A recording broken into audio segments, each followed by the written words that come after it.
Pra për këtë arsye, kryetarët e komunave mendojnë se një veprim i tillë nuk është në harmoni me Kushtetutën e Republikës Kosovës.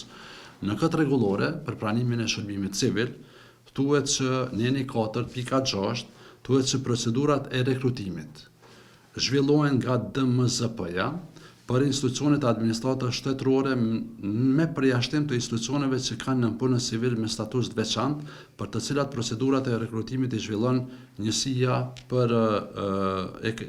që mirret me rekrutimin e personelit në atë institucion.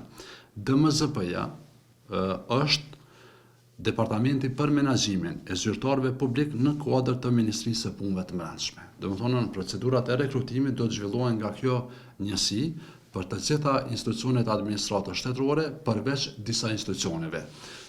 Përveç këtyre institucioneve janë të listuara në nenin 2 të fush veprimi pika 2.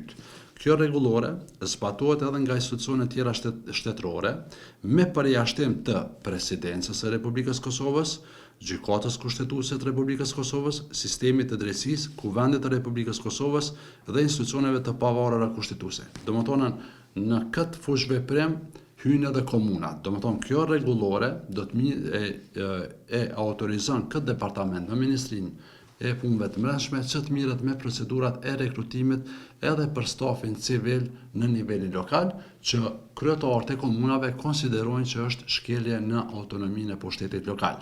Gjithashtu, duke u bazuar edhe në konventat ndërkombëtare, në veçanti Kartën Evropiane mbi veçëverisin lokale, ku Kushtetuta e Republikës Kosovës ka marrë disa parime të kësaj kartës për autonominë lokale, mendojnë kryetarët që ka shkelje edhe në këtë kartë dhe për këtë arsye kanë vendosur që t'i adresohen Gjykatës Kushtetuese. Kryetarët vlerësojnë që ka ndërhyrje të drejtë për drejtë në kompetencat e komunave dhe autonomia lokale në këtë drejtim është duke u cenuar sipas vlerësimit dhe analizës që është bërë në takimin e 14 majit të Këshillit të Kryetarëve.